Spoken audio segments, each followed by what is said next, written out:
तो ये बात ऐसे, ये सफेद टोपी ओढ़े हुए हमारे राज्यपाल जी जो है, ये सफेद टोपी त्याग, तपस्या और बलिदान के प्रतीक है।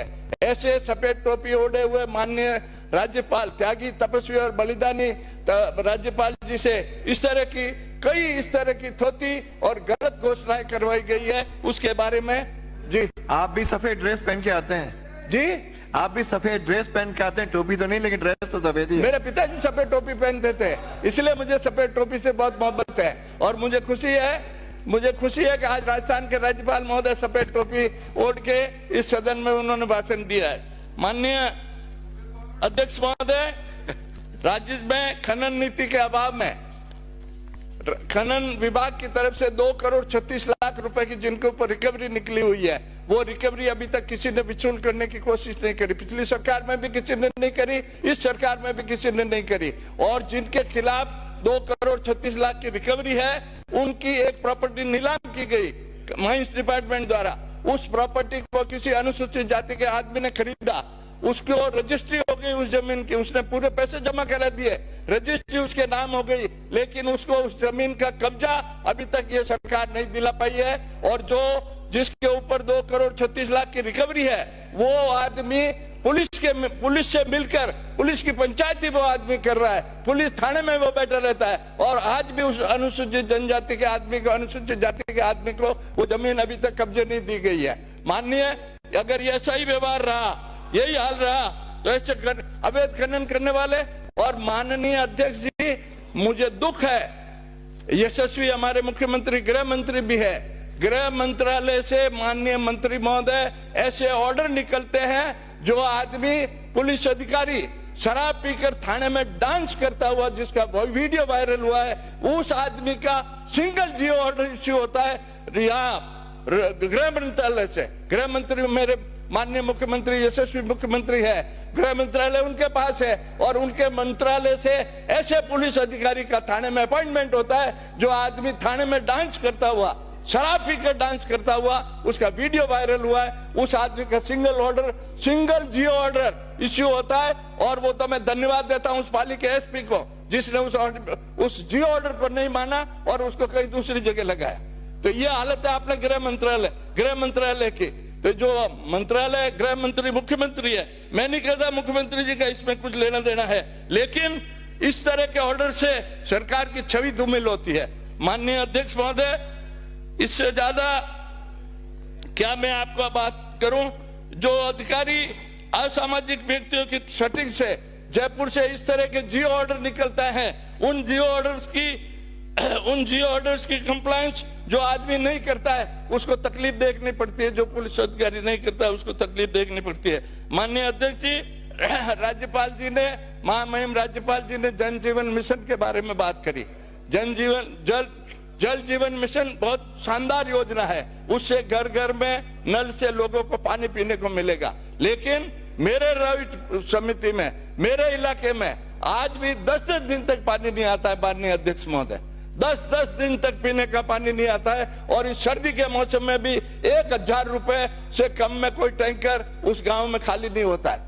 तो ये हालत इस सर्दी में है पीने के पानी की, तो पता नहीं जब गर्मी आएगी तब क्या हालत होगा। मैं धन्यवाद देता हूं, मैंने उस दिन भी यहाँ विधानसभा में सैल्यूट किया था मुख्यमंत्री जी को और माननीय वित्त मंत्री जी को, कि उन्होंने मेरे विधानसभा के लिए 3,000 करोड़ रुपए दिए। 2,280 करोड़ रुपए उन्होंने दिए थे जवाई बांध से 194 किलोमीटर जोधपुर की नहर को पक्की करने के लिए। उसका काम माननीय, मैं धन्यवाद देता हूं हमारे मंत्री महोदय जोराराम जी साहब को, जिनकी मेहरबानी से वो प्रोजेक्ट सैंक्शन हुआ, लेकिन आज दिन तक माननीय मंत्री महोदय उस प्रोजेक्ट के ऊपर कोई काम नहीं हुआ। माननीय मंत्री जी, मैं धन्यवाद देता हूं आपको, सोमनाथ मंदिर के लिए आपने पैसे मंजूर किए, इस सरकार ने पैसे मंजूर किए, लेकिन उस सोमनाथ मंदिर के जीर्णोद्धार के लिए आज दिन तक कोई कार्रवाई नहीं की गई, कुछ भी नहीं किया गया। माननीय अध्यक्ष महोदय, चिकित्सा और स्वास्थ्य के साथ क्षेत्र में ये हाल है, खीमसर के तो वो राजा है गजेंद्र सिंह जी साहब, लेकिन मेरे पाली के हॉस्पिटल की हालत यह है कि कोई भी मरीज जाता है, माननीय अध्यक्ष महोदय, कोई भी मरीज जाता है उसको सीधा जोधपुर रेफर कर दिया जाता है। पाली में कोई योग्य डॉक्टर तो रहने नहीं दिया जाता। ब्लड बैंक की हालत ये है। माननीय अध्यक्ष जी, मैं आपके माध्यम से स्वास्थ्य मंत्री जी को कहना चाहता हूं, जो ब्लड बैंक की हालत यह है कि ब्लड बैंक में यहाँ तो पर्ची की बात करते हैं, लेकिन मेरे पाली के ब्लड बैंक में भी पर्ची के बिना किसी गरीब को ब्लड नहीं मिलता, और ब्लड मिलता है तो 500-1000 रुपए उसको देने पड़ते हैं। ब्लड बैंक में ये हालत है। और जिला मुख्यालय है, संभाग मुख्यालय था, संभाग तो आपने ले लिया वापस, लेकिन जिला मुख्यालय तो अभी भी है। जिला मुख्यालय के सबसे बड़े हॉस्पिटल में बिना पर्ची के खून नहीं मिलता, तो ये फिर क्या सरकार की हालत है। प्राइवेट अस्पतालों में जाने को मजबूर कर दिया जाता है मरीजों को, और आज चिकित्सा मंत्री स्वयं राजा है हकीम सर के, और उनको इस तरह की कार्रवाई पे रोक लगानी चाहिए। माननीय अध्यक्ष महोदय, राज्यपाल जी के अभिभाषण में पर्यावरण और प्रदूषण के बारे में कोई चर्चा नहीं की गई। मैं देवस्थान विभाग में है मेरा वो CETP, कॉमन एफिलिएंट ट्रीटमेंट प्लांट। उस कॉमन एफिलिएंट ट्रीटमेंट प्लांट में माननीय अध्यक्ष जी 6 करोड़ 36 लाख रुपए का घोटाला हुआ। IAS ऑफिसर्स आए, दिल्ली से टीम आई, उन दिल्ली की टीम ने 6 करोड़ 36 लाख रुपए के गबन की 300 पेज की रिपोर्ट भेजी। राजस्थान की वित्त मंत्रालय से और वित्त मंत्रालय के ऑडिट डिपार्टमेंट से 2016 से लगातार जिला कलेक्टर को चिट्ठी लिखी जा रही है कि ऐसे दोषी लोगों के खिलाफ पुलिस में कार्रवाई करो, ऐसे दोषी लोगों के खिलाफ पुलिस में FIR दर्ज करो, लेकिन आज दिन तक कोई भी FIR दर्ज नहीं की गई। आज दिन तक वो 6 करोड़ 36 लाख का घोटाला एज इट इज दबा हुआ पड़ा है और उसको दबाया जा रहा है। अब मैं सिर्फ एक बात कहना चाहता हूँ माननीय अध्यक्ष जी, सिर्फ एक बात कहना चाहता हूं। माननीय इस सदन में 35 लाख करोड़ रुपए का जिक्र किया जा रहा है राइजिंग राजस्थान में। मुझे खुशी होगी अगर एक भी आदमी 35 लाख करोड़ रुपए में कितने जीरो होते हैं, कितने जीरो 35 लाख करोड़ में, अगर एक भी आदमी ये बता दे कि 35 लाख करोड़ रुपए में इतने जीरो लिखे जाते हैं, तब 35 लाख करोड़ रुपए, 35 लाख करोड़ की चर्चा हो रही है।